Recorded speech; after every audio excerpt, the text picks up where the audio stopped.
देश बोलेगा में बात कर रहे हैं सपा विधायक की गुंडागर्दी की। सीतापुर के सपा विधायक ने दो गुटों के बीच झड़प में सुलह कराने गए थे, जहां पर विधायक जी को इतना गुस्सा आ गया कि एक शख्स को उन्होंने थप्पड़ तक रसीद कर दिया। सवाल यही कि आखिर इन्हें कौन दे रहा है थप्पड़ मारने का हक, और क्या जनता के बीच सपा सरकार को लेकर ये संदेश जाएगा।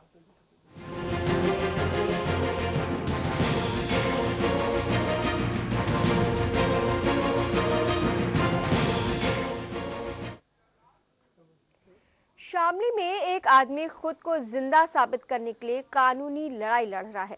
कानून का सहारा लेने के पहले वो अधिकारियों की चौखट पर अपना सिर पटक पटक कर हार गया। ये है हमारा कानून, ये है हमारी कानून व्यवस्था। इधर लगा दो ना, इधर और लगा दो ना, ये चीज दो ना, क्या उनको मिलेगी? ये बात हो रही भाई, सजा तो मिल सकती है और क्या कर सकते हो? क्या हो सकता है? सजा देने के लिए पूरा प्रशासन खड़ा है, शासन साथ में है। जिसने कोई गलती किया है, जिसने अन्याय किया है, उसके साथ कार्रवाई होगी। अगर वही काम तुम करोगे तो तुम्हारे साथ वही स्थिति पैदा हो जाएगी। तो आखिरी में कुछ कितनी भी बड़ी घटना हो, कुछ भी हो जाए, उसके बाद आखिरी में यहाँ तो आपस में यहाँ समझौता ही होता है। तो अब यहाँ जब डीएम साहब, एसपी साहब, प्रशासन के बड़े बड़े अधिकारी आए हैं, तो किसी के साथ कोई नाइंसाफी नहीं होगी। तो जनता बहुत ही भरोसे और उम्मीदों के साथ अपने माननीय को चुनती है, लेकिन जब माननीय ही इस तरह की हरकतें करें तो आप इसे क्या कहेंगे। मामला सीतापुर का है, जहां सपा विधायक की गुंडई सामने आई है। सपा विधायक ने पुलिस की मौजूदगी में दो लोगों को थप्पड़ जड़ दिए, जिसके बाद गुस्साई भीड़ ने विधायक को घेर लिया और हंगामा कर मुर्दाबाद के नारे लगाने लगे। भीड़ के गुस्से को देखने के बाद पुलिस ने सपा विधायक रामपाल यादव को सुरक्षा घेरे में ले लिया और गाड़ी में बैठाकर सुरक्षित इलाके से बाहर निकाल दिया। भीड़ में मौजूद सपा विधायक से एक शख्स ने यह भी पूछ लिया कि मारना आपको नहीं चाहिए था। जवाब था, बदतमीजी करोगे तो मारेंगे नहीं। आपको बता दें कि कल सपा विधायक रामपाल यादव तंबौर में हुई दो समुदाय में टकराव के बीच दुकानों में तोड़फोड़ के बाद भीड़ को दोनों पक्षों में समझौता कराने के लिए पहुंचे थे, जिस दौरान बातचीत ने थोड़ा सा उग्र रूप लिया और ये चेहरा सामने आया सपा के इन विधायक का।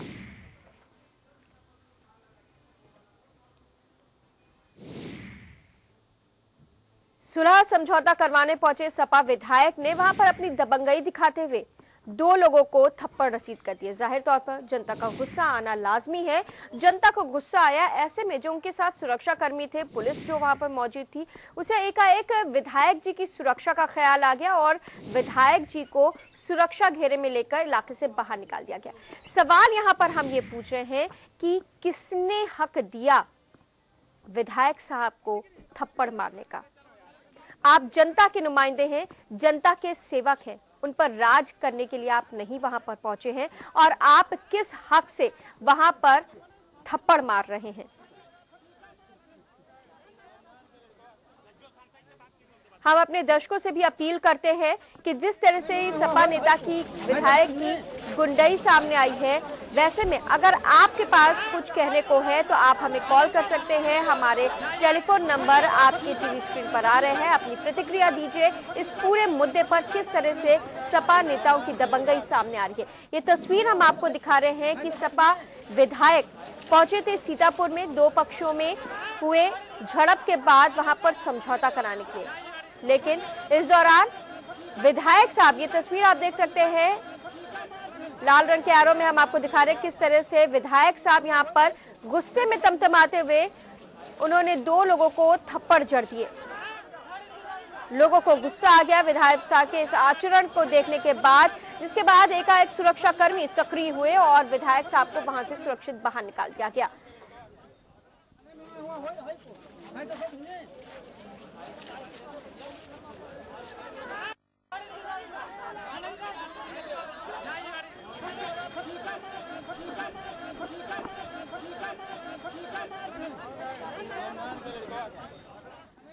तो ये पूरा मामला है सीतापुर का और ये विधायक है रामपाल यादव। यहाँ पर ये पुलिस के साथ पहुंचे थे सुलह समझौता कराने, मंशा सही थी और अपनी जिम्मेदारी का निर्वहन करते हुए विधायक साहब वहां पहुंचे भी थे। लेकिन वहां पहुंचने के बाद उनके आचरण में जो परिवर्तन आया है वो लोगों के गले नहीं उतर पाया। सपा विधायक ने वहां पर सुलह समझौता कराने के दौरान ही अपना आपा खो दिया और 2 लोगों को थप्पड़ रसीद कर दिए। इसके बाद लोगों को गुस्सा आया, उन्होंने वहां पर हंगामा करना शुरू कर दिया और मुर्दाबाद के नारे लगाने शुरू कर दिए, जिसके बाद साथ मौजूद पुलिस और सुरक्षाकर्मी सक्रिय हुए और नेताजी को सुरक्षा घेरे में लेकर सकुशल बाहर निकाल दिया गया है। आपको बता दें कि ये मामला कल का है, ये मामला है सीतापुर का। और एक दर्शक हमारे साथ जुड़े हैं कानपुर से, सोनू जी। सोनू, स्वागत है आपका, बताइए क्या कहेंगे। अरे ऐसे विधायक को टिकट ही नहीं देना चाहिए, इनको पर किसी टिकट दे दिया ऐसे लोगों को। बहुत बहुत धन्यवाद सोनू हमें कॉल करने के लिए। तो ये जो नेताओं के आचरण है ये आम जनता को सोचने पर मजबूर कर रहे हैं कि क्या यही नुमाइंदे हैं जिनको चुन के अपना प्रतिनिधि बनाकर उन्होंने सदन में भेजा है। और हमारे साथ इस पूरे मुद्दे पर जो ये सपा नेताओं की दबंगई है, जो आचरण है इन जनप्रतिनिधियों का, इस पर चर्चा करने के लिए हमारे साथ जुड़े हुए हैं वरिष्ठ पत्रकार डॉक्टर रमेश वर्मा जी। बहुत बहुत स्वागत है डॉक्टर रमेश वर्मा आपका इस हमारे देश बोलेगा में। सबसे पहले इस पूरे घटना पर हम आपकी प्रतिक्रिया जानेंगे। देखिए, ये जो घटना है जी निसंदेह पूर्ण रूप से दुर्भाग्यपूर्ण है। हाँ। किसी भी व्यक्ति को ये अधिकार नहीं है कि वो कानून अपने हाथ में ले, किसी को थप्पड़ मारे या पीटे। लेकिन जब व्यक्ति अपना आचरण मर्यादित नहीं रखता है, जब उसको कुछ अधिकार मिल जाते हैं और उसमें एक अहम भाव जागृत हो जाता है, तो वो चाहे सपा विधायक हो, चाहे अधिकारी हो, चाहे बड़ा डॉक्टर हो, चाहे कोई भी व्यक्ति हो, वो इस तरीके का आचरण कर बैठता है। जी। अब जहां तक सपा की बात है तो उनका तो फिर क्या कहना, उनकी तो सत्ता है। रमेश जी, एक कॉलर हमारे साथ जुड़े, पहले उनसे बात कर लेते हैं। मेरठ से प्रदीप जी। प्रदीप जी, स्वागत है आपका, बताइए क्या कहेंगे। हेलो जी प्रदीप जी, अपने टीवी की वॉल्यूम धीमी कर दीजिए और बताइए आप क्या कहेंगे।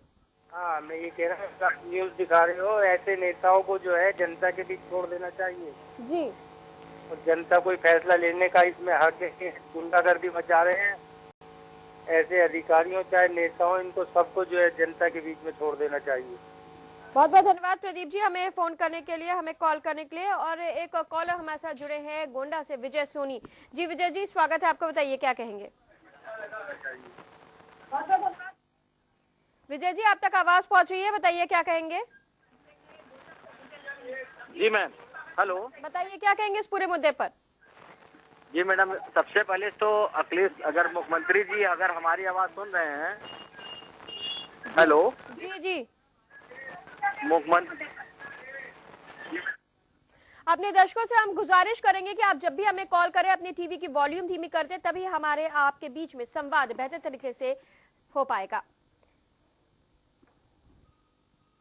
चलिए, हमारा संपर्क कर गया है। फिलहाल हम एक बार फिर से रुकाते हैं डॉक्टर रमेश वर्मा का। जी हाँ, तो मैं ये कह रहा था कि जब व्यक्ति में यह अहम भाव अपने सर पर बोलने लगता है तब ये स्थिति उत्पन्न होती है। अब जहां तक सपा विधायक का है तो सरकार उनकी है, सत्ता उनकी है, सारा उनके इशारे पर नाचता है, संगठन का कोई अनुशासन है नहीं, कोई अंकुश है नहीं। इसी कारण इस तरीके की अराजकता आए दिन देखने को मिलती है। और जो सपा विधायक कर रहे हैं वो इसीलिए कर रहे हैं कि उन्हें मालूम है कि वही सब कुछ है।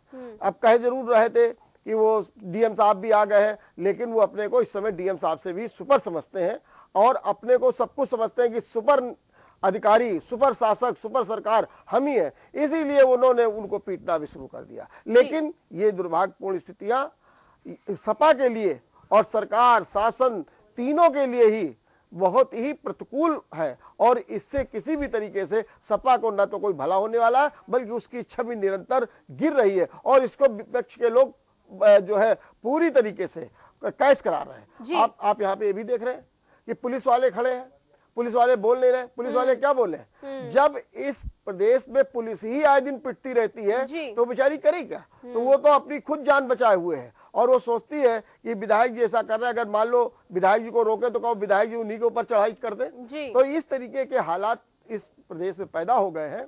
लेकिन अफसोस है कि आए दिन इस तरीके की घटनाएं हो रही हैं, सब कुछ हो रहे हैं, लेकिन हमारे युवा मुख्यमंत्री इस दिशा में कोई कदम नहीं उठा रहे हैं। हालांकि उनकी तेजी, उनकी ऊर्जा ये सिद्ध करती है कि कुछ करना चाहते हैं, लेकिन ऐसी हरकतें, ऐसी घटनाएं उनकी सरकार को, उनकी सत्ता को, उनके संगठन को पूरी तरीके से छवि खराब करने में लगी हुई है। 2017 का चुनाव आ रहा है, अगर इनकी ये हरकतें इसी तरीके से रही तो निश्चित रूप से बहुत बड़ा नुकसान होने जा रहा है सपा को, इसमें भी दो राय नहीं है। एक कॉलर हमारे साथ गोरखपुर से जुड़े हैं चंद्रेश्वर यादव जी। चंद्रेश्वर जी, स्वागत है आपका, बताइए क्या कहेंगे। जी नहीं, इस तरह का जो उनका विधायक होकर थप्पड़ मार रहे हैं जी, तो कानून व्यवस्था क्या है सब रखेंगे जी। इनको तो खुद इनको कानून बनाना चाहिए जी, इस तरह का घटना ना हो। बहुत बहुत धन्यवाद चंद्रेश्वर जी हमें कॉल करने के लिए। तो जिनके ऊपर ये जिम्मेदारी है कानून को गढ़ने की, वो ही कानून अपने हाथ में ले रहे हैं। डॉक्टर रमेश वर्मा, यहाँ पर सवाल ये उठ रहा है कि जैसा कि अभी आपने बोला कि ये निरंकुश हो चुके हैं, इनके ऊपर कोई अंकुश नहीं है, कोई रोक नहीं है, लेकिन लगातार सपा सुप्रीमो मुलायम सिंह यादव सार्वजनिक मंच से ये हिदायत देते रहते हैं कि नेता हो, विधायक हो, कार्यकर्ता हो, अपने आचरण में परिवर्तन लाएं, उनकी दबंगई बर्दाश्त नहीं की जाएगी, वो जनता के सेवक है, जनता की सेवा की बनकर की तमाम हिदायतें दी जाती है। बावजूद उसके आज हिदायत दी, कल ऐसी घटना हो गई। ऐसा नहीं होता है कि सपा सुप्रीमो को भी संजीदगी से ले रहे हो? इसका मूल कारण ये है कि सपा सुप्रीमो के सामने भी कुछ मजबूरियां हैं। वो है पूरी तरीके से वोट बैंक।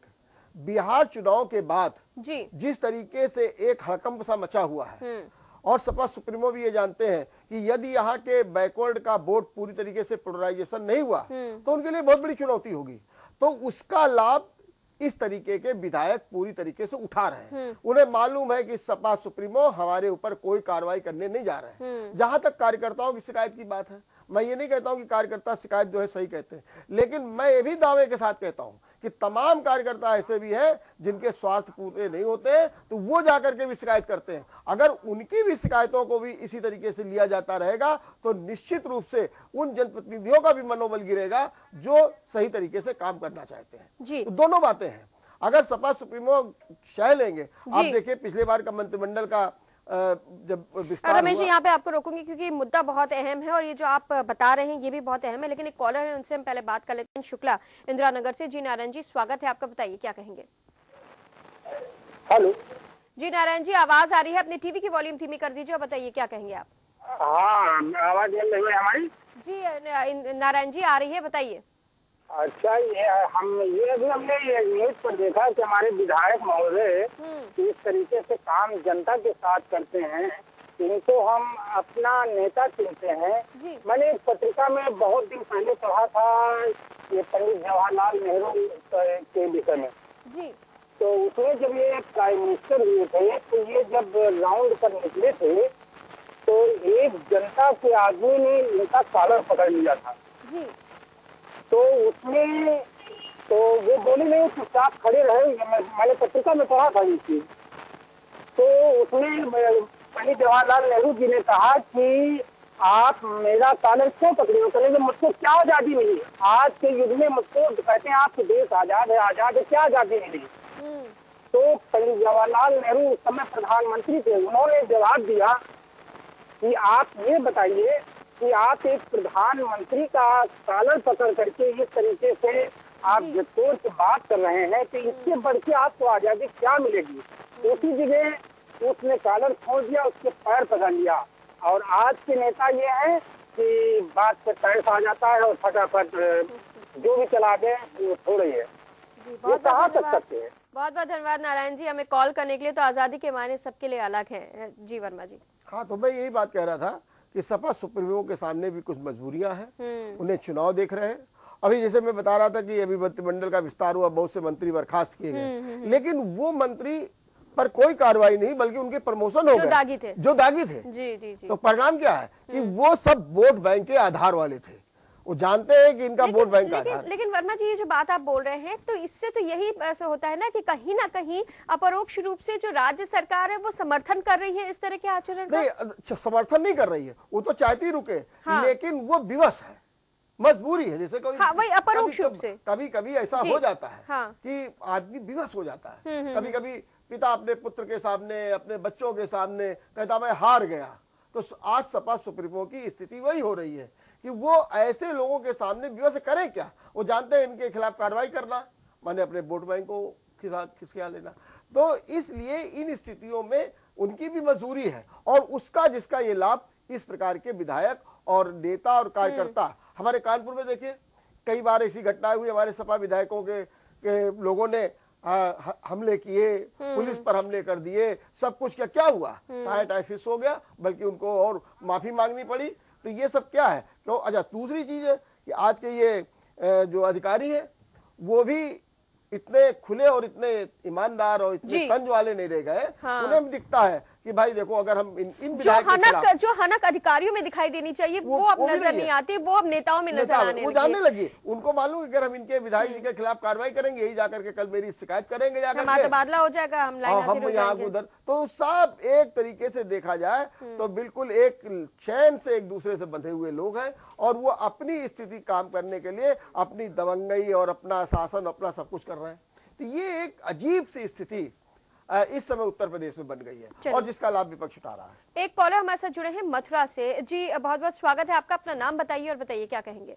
मेरा नाम खरक सिंह है मैडम, और मैं ये देख रहा हूँ टीवी पे आपने थप्पड़ मार दिए विधायक जी को तो दिखा दिया, लेकिन ये नहीं सोचा किसने थप्पड़ मारा उन्होंने जी, ऐसा क्यों किया उन्होंने।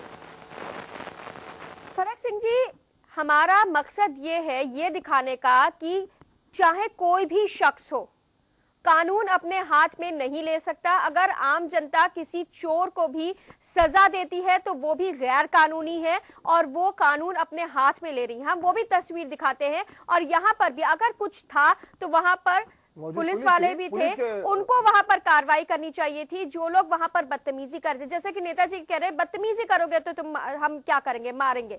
बदतमीजी कर रहे हैं अगर लोग तो उनको समझाने के लिए वहां नेताजी पहुंचे थे और यहाँ पर उनका आचरण सबसे जरूरी था। अगर वो संयम बरतेंगे तभी वो उस चीज को जो वहां पर जो झड़प हुई थी, जो समझौता करने पहुंचे थे, वो बेहतर तरीके से कर पाएंगे। जनप्रतिनिधि है और उनका आचरण ही आगे की जो स्थिति है वो बनाता और बिगाड़ता है। बहुत बहुत धन्यवाद हमें फोन करने के लिए।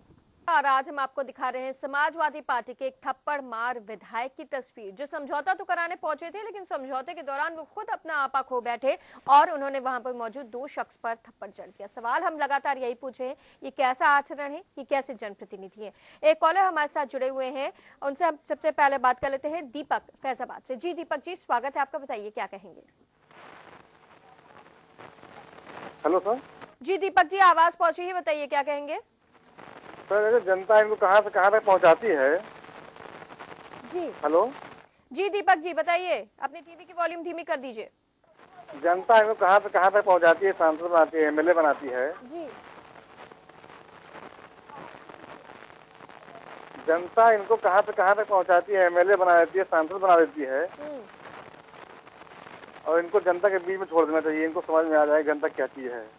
चलिए, ये चुनाव बता ही देगा क्यों रमेश जी कि ये जनता क्या चीज है, और किसी को अगर उसने चुनाव बताएगा अर्श पे बैठाया तो फर्श पे भी पटकने में ज्यादा समय लगेगा। आपकी ये बात अभी समझ से परे कि इनको भी जनता के बीच में छोड़ देना चाहिए, इसका मैसेज क्या है। हाँ। जनता के बीच छोड़ना, फिर तो वही कानून की बात स्थिति हाँ, वही चीज है, वही कि जो विधायक जी ने किया वही जो है जनता कर लेगी, वो तो और भयावह स्थिति होगी। लेकिन ये जनता का आक्रोश है रमेश जी, ये जनता का आक्रोश है। जो इस तरह के आचरण और जो ये हरकतें जो नेता करते हैं सार्वजनिक तौर पर, उनसे वो आक्रोशित है। लेकिन अब ये भी एक विकल्प नहीं है कि आक्रोश की आग में विधायक जी को झोंक दिया जाए या ऐसे लोगों को झोंक दिया जाए, तब तो स्थिति और भयावह हो जाएगी। ये भी कोई हल नहीं है। हाँ, ये सही है कि चुनाव आएगा तो जहां उन्होंने एक थप्पड़ मारे हैं उनके वोट के इतने थप्पड़ पड़ेंगे वोटों के कि उनके समझ में आ जाएगा। ये स्थिति तो जनता क्या चीज है पता लगेगी। ये अब पता लगती है, ऐसा नहीं है।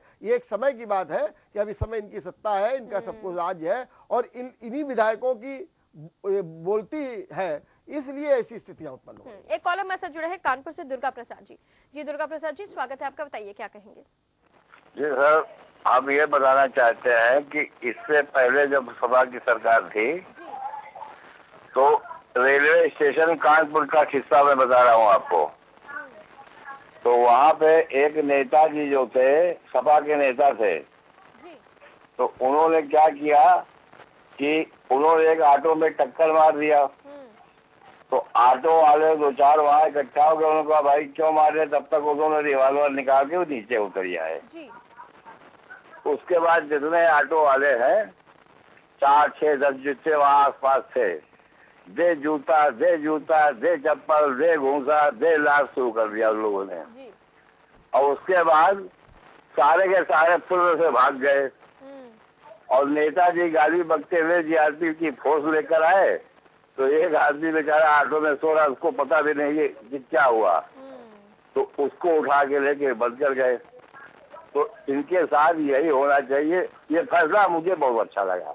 चलिए, बहुत बहुत धन्यवाद दुर्गा प्रसाद जी हमें कॉल करने के लिए। तो रमेश जी, जैसा कि हमारे कॉलर भी बात करें कि इस वक्त आक्रोशित है बहुत ज्यादा जो स्थिति इस वक्त बनी हुई है प्रदेश में, अराजकता की बात कही जा रही है। इन्होंने पिछली सरकार की, समाजवादी पार्टी की सरकार की, तब जो माहौल था और अब जो माहौल है उसमें अगर हम देखें तो ज्यादा फर्क नहीं है, दबंगई बढ़ी गई है कम होने के बजाय। हाँ, तो उस समय भी यही हालात थे और जिसका लाभ मायावती ने उठाया था और वो चुनाव जीत गई थी। तो इस बार अब चुनाव दूर नहीं है और जो हालात हैं वो एक ही जैसे हैं। नहीं, और देखिए ना, अब आप इसको देखिए, बीएसपी चाहे अभी इस ओर उतर के ना आई हो जी, लेकिन भाजपा वही ट्रेंड पे उतर आई है।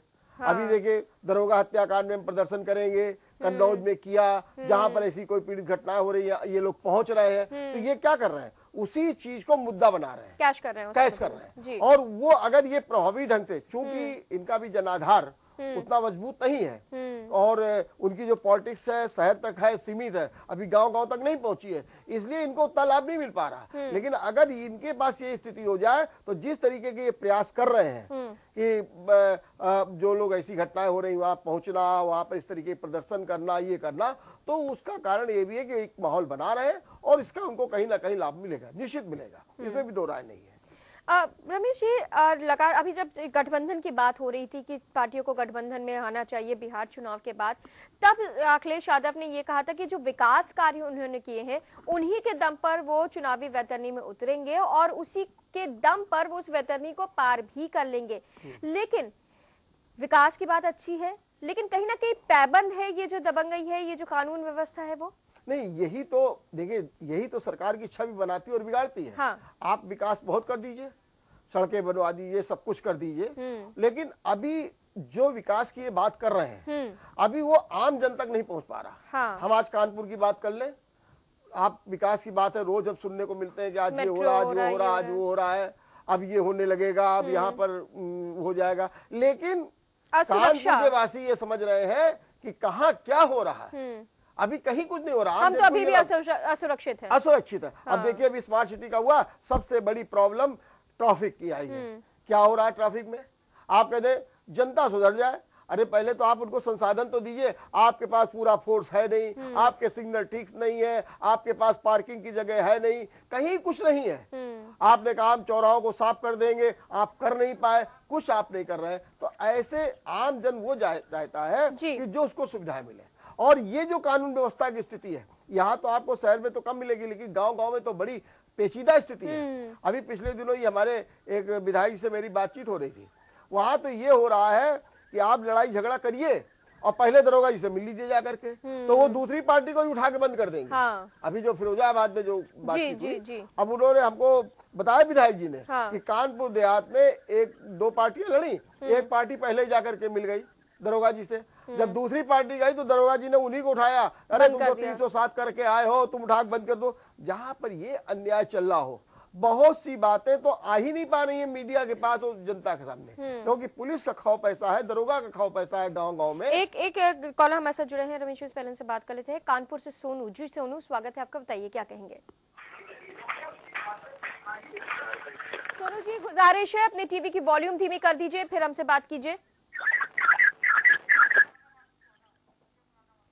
हमारा संपर्क कट गया है। कॉलर हमारे साथ मुरादाबाद से जुड़े हैं अजय जी। अजय जी, स्वागत है, बताइए क्या कहेंगे। अरे मैम, हेलो जी। अजय जी, टीवी की वॉल्यूम धीमी कर दीजिए और फिर बताइए। संपर्क हमारा कट गया है। फिलहाल इस मुद्दे पर हम आगे भी बने रहेंगे। आज हम आपको तस्वीर दिखा रहे हैं सीतापुर की, जहां के विधायक थप्पड़ मारते हैं। पहुंचते तो हैं समझौता कराने, सुलह करवाने, लेकिन वहां पर अपना आपा खो बैठते हैं और वहां पर मौजूद लोगों पर थप्पड़ रसीद कर देते हैं। सवाल यहां पर हम यही पूछे हैं, कैसे विधायक हैं ये, कैसे जनप्रतिनिधि हैं जो अपना है आपा खो बैठते हैं और थप्पड़ जड़ने लगते हैं? क्या उनको ये अधिकार है? उनको ये अधिकार है तो ये अधिकार उनको किसने दिया है? अगर जनता आक्रोशित है तो क्या गलत कर रही है? हमारे साथ इस मुद्दे पर चर्चा करने के लिए वरिष्ठ पत्रकार डॉक्टर रमेश वर्मा लगातार जुड़े हुए हैं। और रमेश जी, सवाल यहाँ पर ये उठ रहा है कि ये स्थितियां क्यों बनती जा रही हैं, क्यों ऐसे हालात बनते जा रहे हैं? क्या दबंगई दिखाना जरूरी हो गया है यहाँ पर अब? नहीं, दबंगई दिखाना जरूरी नहीं हो गया। हाँ, बल्कि ये केवल ये है कि ये किसी विधायक का ये अहम भाव है। दबंगई क्या दिखाना है? ये केवल ये दिखाना चाहते हैं कि हम ब्रह्मास्त्र में, अहम ब्रह्मास्त्र, हम ही सब कुछ है। तो ये यहाँ पर शो करना चाहते हैं। इसीलिए इनको न तो पुलिस का भय है, न सरकार का भय है, न अपने प्रदेश के नेता का भय है, किसी का भय नहीं है। इसलिए ये स्थितियां जो है वो उत्पन्न हो रही हैं। और नहीं तो अगर विधायक जी हैं, विधायक जी को चाहिए था कि अगर ऐसी घटना हुई थी, कुछ भी हुआ, तो वो पुलिस को कहते, पुलिस से कार्रवाई करा देते, कुछ भी कर सकते थे। लेकिन उन्हें किसी भी हालत में अपने हाथ में कानून नहीं लेना है। अगर यही कल्पना कर लीजिए कि अगर विधायक जी को पुलिस सुरक्षित न निकाल ले जाती और आक्रोश बढ़ जाता हो जाता, हाँ, तब क्या हालात होते? तब विधायक जी की स्थिति क्या होती? उस समय विधायक जी का क्या हाल होता? तो ये तो कल्पना के बिल्कुल बहुत ही परे है।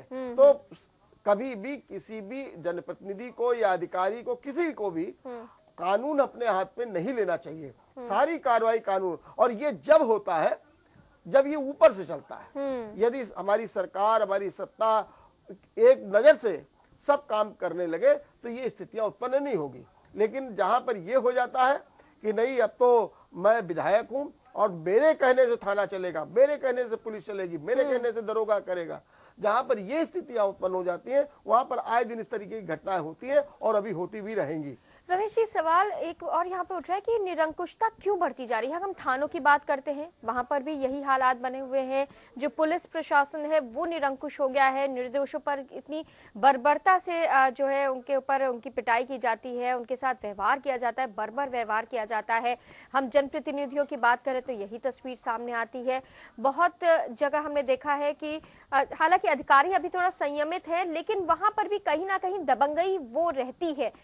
लेकिन ये दबंगई अगर काम पे नजर आए तो बेहतर है, लेकिन यह काम पे नहीं नजर आती है, आम जनता के साथ जो व्यवहार है उसमें नजर आती है। ऐसा क्यों होता है? देखिए, इसका एक बहुत बड़ा कारण हो गया, पिछले 2-3 सप्ताह से आप देखिए अधिकारियों में और कर्मचारियों में भी राजनीतिकीकरण हो गया। गुटबाजी और ये सब हो गया, हम इसके गुट के, हम उसके गुट के जुड़े हुए हैं। गुटबाजी नहीं है, हाँ। बल्कि वो सब देखने लगते हैं कि हम इस सत्ता के नजदीक हैं, तो वो अपने सत्ता जैसे उनकी आती है तो एक तो उनको बड़े बड़े ओहदे में जाते हैं, तो फिर वो क्या करते हैं कि जितना वो सोचते हैं कि अब तो क्या मेरा राज्य है, तो वो मनमानी करने लगते हैं, निरंकुश हो जाते हैं, लूट, क्योंकि उन्हें मालूम है कि हमारे ऊपर अब कोई कुछ करने वाला नहीं है। ऐसे हालात में जो विपक्ष के, जो दूसरे राजनीतिक दलों के जुड़े हुए लोग हैं, वो दुबक जाते हैं। हाँ। वो तो कहते हैं भैया हमको तो अपनी कुर्सी बचाना और किसी कुर्सी बचा करके अपना काम हम कर रहे हैं। तो दूसरे लोग इस समय, लेकिन वो भी ताक लगाए रहते हैं। अब आप देखिए, आजकल एक अधिकारी है, वो कह रहे हैं कि मैं आरएसएस में शामिल हो रहा हूं, मैं ये कर रहा हूं, ये क्या सब क्या है? ये सब वही भूमिकाएं हैं।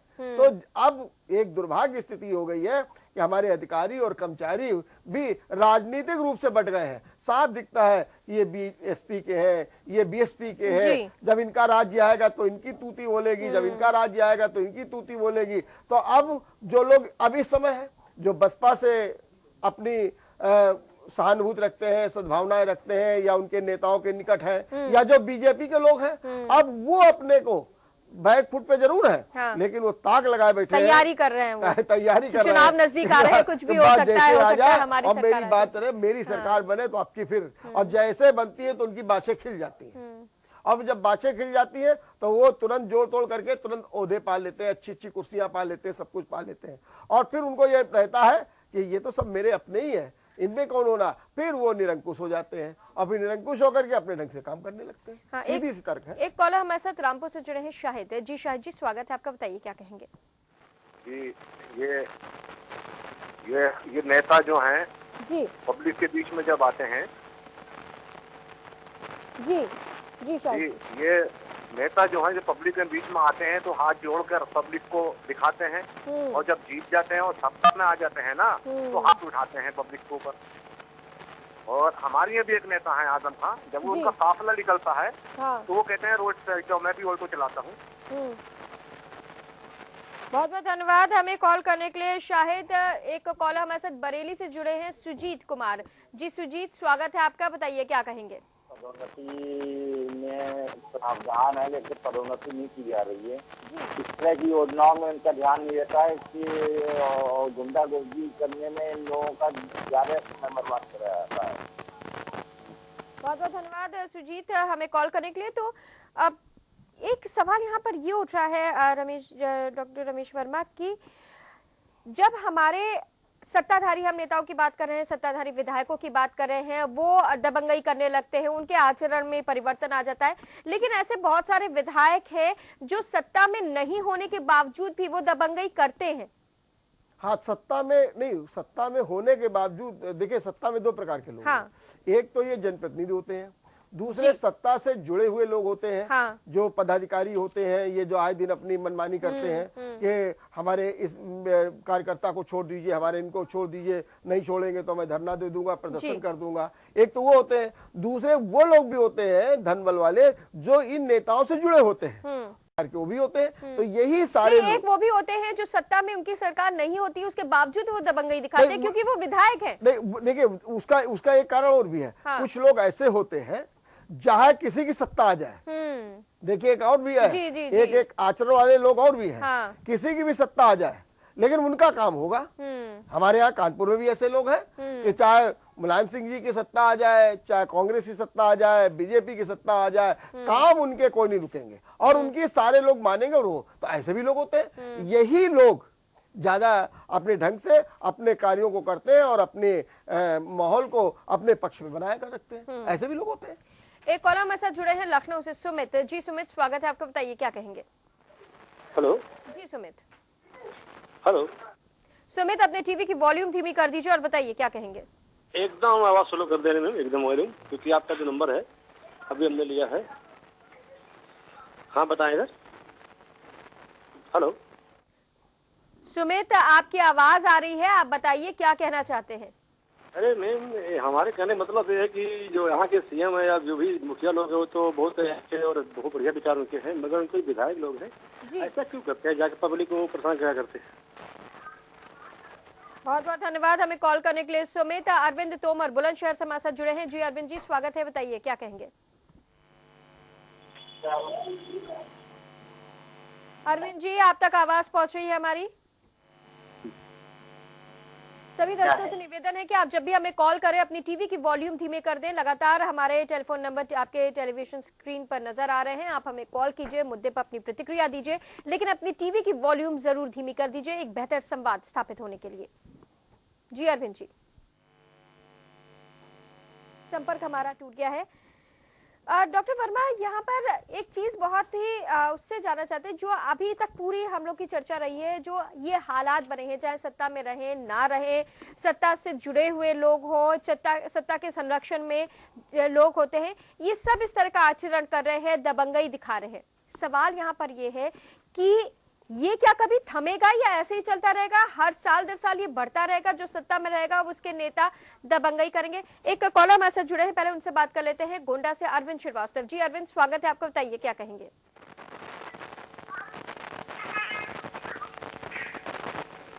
अरविंद, आप तक आवाज पहुंची हमारी? हाँ बोलिए। बताइए क्या कहेंगे आप। अरे हम ये कहना चाह रहे हैं कि ये जो भी आपका प्रोग्राम आ रहा है जी, तो सपा के नेताओं से तो यही उम्मीद है। आए दिन तो ये इस तरह की घटनाएं हो रही हैं, इनके बड़े नेताओं की तो कोई बात की कोई तवज्जो ही नहीं दे रहा है। छोटे नेता, फिर उनके छोटे नेता, छुटभैया नेता भी उसी का फायदा उठा रहे हैं। ना मुलायम सिंह की बात का कोई असर हो रहा है, ना अखिलेश सिंह की बात का कोई असर हो रहा है। जी, बहुत बहुत धन्यवाद अरविंद हमें कॉल करने के लिए। डॉक्टर वर्मा, सवाल मेरा वही अभी भी है कि ये क्या कभी थमेगा कि सत्ता से जुड़े, सत्ता के निकट ऐसे सारे लोग जो है वो इस तरह का ही आचरण करते रहेंगे। देखिए, जब तक वोट बैंक की राजनीति चलती रहेगी और इधर दुर्भाग्य से वोट बैंक की राजनीति और मजबूत होती वही चल रही जी, तो जब तक ये वोट बैंक की राजनीति चलती रहेगी तब तक इस तरीके के तत्व हमेशा फायदा उठाते ही रहेंगे। तो यानी एक जैसा माने कि यही हाल बना रहेगा, ये हालात नहीं सुधरने वाले हैं। हाँ। और क्योंकि आप देखिए, एक अब जनता में भी एक निराशा होने जा रही है, चाहे वो सब, अब उसने सब सरकारें देख ली, सपा की भी देख ली, बसपा की भी देख ली, कांग्रेस की तो खैर अब तो है ही नहीं इस समय, भाजपा की भी देख ली।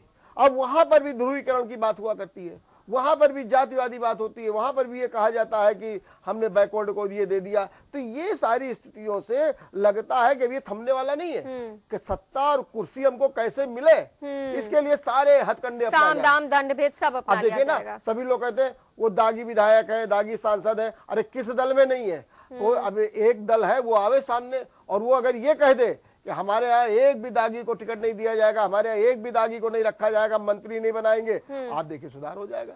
लेकिन कहते सब है लेकिन होता नहीं है। परिणाम स्वरूप क्या होता है कि स्थिति यथावत बनी रहती है। स्थिति वही बनी थी। कॉलर मेरे साथ जुड़े हैं प्रदीप कुमार जी। प्रदीप कुमार जी, स्वागत है आपका। कहाँ से बोल रहे हैं आप, ये बताइए और क्या कहेंगे? जी, पहाड़िया वाराणसी से बोल रहा हूँ मैडम। जी बताइए प्रदीप। मैं कहना चाह रहा हूँ कि इस तरह से जो अपराधी किस्म के जो विधायक बने हैं, सपा सरकार छवि सुधारना चाहती है, तो ऐसे अपराधी विधायकों का वो टिकट न दे।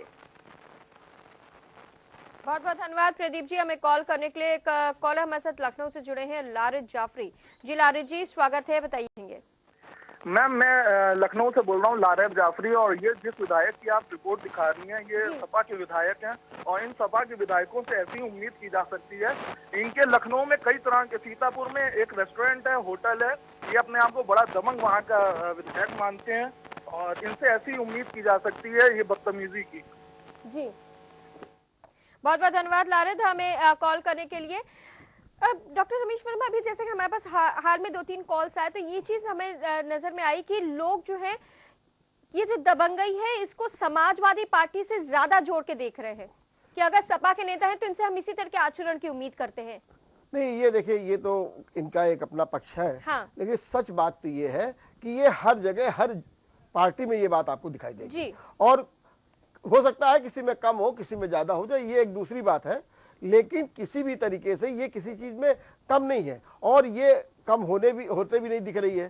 सीधी सी बात ये है कि जैसा कि ये भी कह रहे हैं कि ये रुके कैसे, तो देखिए जनता लोगों ने क्या कहा कि आप टिकट मत दीजिए, कोई दे नहीं, रुकता ही नहीं है। लेकिन वही बात आ गई कि वो फिर वोट बैंक की राजनीति है, वोट बैंक तो मिलेगा ही, वो भी उनको पता है कि अब लेकिन जनता भी तो है। अब कभी कभी देखिए बड़े दबंगी लोग चुनाव लड़ जाते हैं और जीत जाते हैं। वो कैसे जीत जाते हैं?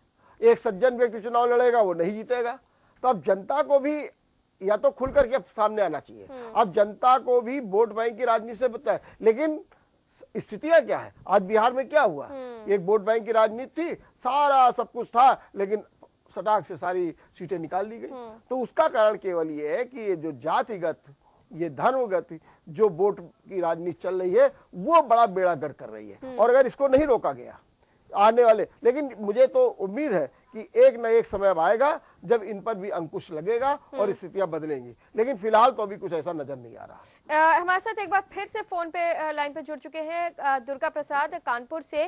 दुर्गा प्रसाद जी बताइए, क्या कहेंगे? सर, हम ये कहना चाहते हैं, मेरी उम्र करीब 58-59 साल है और जब से हमने होश संभाला है, मैं कानपुर में 42-27 साल से हूँ। जब से मैंने होश है, जनता के बीच में काम करने वाले नेता एक कांग्रेस के थे श्याम मिश्रा, हाँ। और दूसरे थे गणेश दीक्षित जी। और तीसरे थे हाजी मुश्ताक सोलंकी। मैं किसी पार्टी का कोई कार्यकर्ता नहीं हूँ। और चौथे विधायक जो है, जो जनता के बीच में आधी रात को पहुंच सकते हैं, वो है माननीय सतीश महाना जी। इसके अलावा 4 आदमियों के अलावा हमने पूरे कानपुर में ऐसा कोई नेता नहीं देखा। बाकी सब वही आते हैं, जैसे गुल्ले लफंगे। 4 ऐसे नेता सामने आए हैं, 4 गिनतियों में हाथ में गिने जा रहे हैं कि ऐसे नेता हैं। कहने को जनप्रतिनिधि बहुत है, लेकिन 4 ही ऐसे नेता हैं जो वास्तव में जनसेवक हैं। बहुत बहुत धन्यवाद दुर्गा प्रसाद जी, हमें कॉल करने के लिए। नेताओं की दबंगई अपने चरम पर है। इसकी वजह क्या है, क्यों ये नेता इस तरह का कर रहे हैं, क्यों उनका व्यवहार दबंग होता जा रहा है, इस पर हम लगातार चर्चा कर रहे हैं। लगातार हमें फोन कॉल्स भी आ रही हैं। आप भी अगर इस मुद्दे पर अपनी राय देना चाहते हैं तो आप हमें कॉल कर सकते हैं। हमारे टेलीफोन नंबर टीवी स्क्रीन पर फ्लैश हो रहे हैं, लेकिन हमें कॉल करने से पहले अपनी टीवी की वॉल्यूम जरूर धीमी कर ले। एक कॉलर हमारे साथ जुड़े हैं मनीष जोशी उधम सिंह नगर से, उत्तराखंड से। जी स्वागत है आपका मनीष जी, बहुत बहुत बताइए क्या कहेंगे। देखिए मैडम, मैं ये कहना चाहता हूँ, और आपके बगल में डॉक्टर साहब भी बैठे हुए हैं, मैं एक चीज में बात करना चाहता हूँ एज ए मतलब सिटीजन ऑफ इंडिया, कि आपका ये प्रोग्राम जो है, इस तरह के प्रोग्राम आप समय समय पर दिखाते रहते हैं नेशनल टेलीविजन पे, तो ऐसा नहीं है कि अखिलेश यादव जी इसको नहीं देखते होंगे, मुलायम सिंह यादव जी इसको नहीं देखते होंगे, या उनके जो विधायक हैं उन लोगों की गुंडागर्दी की खबरें उनके पास नहीं आती होंगी, लेकिन क्योंकि वो पार्टी अध्यक्ष हैं, वो चाहे तो इन चीजों को खत्म कर सकते हैं तुरंत। लेकिन इसका सिर्फ यही एक आपने शायद हमारे प्रोग्राम शुरुआत से नहीं देखा, क्योंकि शुरुआत में हमने इस मुद्दे पर भी चर्चा की थी कि नेता सब जानते समझते हुए भी क्यों नहीं कार्रवाई करते हैं। तो जैसा कि इस चर्चा में निकल के आया था कि कहीं ना कहीं जो वोट बैंक की राजनीति है वो उन्हें मजबूर करती है इस तरह के नेताओं को पार्टी में बनाए रखने की, इस तरह के नेताओं को टिकट देने की। और यही वजह है कि ये जो दबंगई है, ये जो आचरण है, वो लगातार सार्वजनिक तौर पर हमको नजर आता रहता है। फिलहाल बहुत बहुत धन्यवाद मनीष जी हमें कॉल करने के लिए। एक जो बात है इस पूरे जहन में मेरे आई थी डॉक्टर वर्मा की, अभी प्रधानी के चुनाव चल रहे हैं, इस प्रधानी के चुनाव में जो अभी तक जो हमारे फेजेस हुए हैं, 4 चरण में होना था, चौथा चरण में पूरा हो गया, इन चारों चरणों में खून बहुत बहा है। तो ये जो दबंगई है वो जो हमारे सबसे छोटी संसद से लेकर शुरू होती है और वो हमारी सबसे बड़ी संसद तक जाती है, वो हालात वैसे ही बने रहते हैं, उनमें कोई परिवर्तन नहीं होता। हाँ बिल्कुल, आपने ठीक कहा कि क्यों वहां पर ये जो खूनी संघर्ष हो रहे हैं, क्यों। अगर आप फिर वही देखिए, ये कर कौन रहा है, कौन कर रहा है? वही कर रहा है जो सत्ता के नजदीक है, वही कर रहा है जिसके पास धन बल है, वही कर रहा है जिसके पास जन बल है, तो ये कर रहे हैं। तो चूंकि अब इनके पास और सबसे आगे वही लोग हैं जो जिनके पास सत्ता है, तो जब वो लोग कर रहे हैं, और दूसरी चीज वही वोट बैंक की राजनीति, पूरे उनको मालूम है कि हमारे अब ये वोटर है, हाँ। तो वो लोग ही राजनीति कर रहे हैं। तो ये जो देखिए ये सब नीचे स्तर तक चला गया। ये जो वोट बैंक की राजनीति है अब ये शहर में तो रही है, ये तो गांव गांव में पहुंच गई है और वही गांव की राजनीति चल रही है। इसी कारण से चाहे ये प्रधानी वर्मा जी आपको रोकेंगे, कॉलर हमारे साथ जुड़े हैं फिरोजाबाद से अनुज जी। अनुज स्वागत है आपका, बताइए क्या कहेंगे। हाँ जी, मैं ये कहना चाह रहा हूँ कि जो भी आज की डेट में इलेक्शन लड़ने के लिए नेताजी आते हैं, वो आकर के आराम से पहले हाथ जोड़ते हैं, वोट मांगते हैं और उसके बाद में वोट लेकर के चले जाते हैं। जनता के बारे में कितना सोचते हैं, आप इसका एग्जाम्पल देख सकते हैं।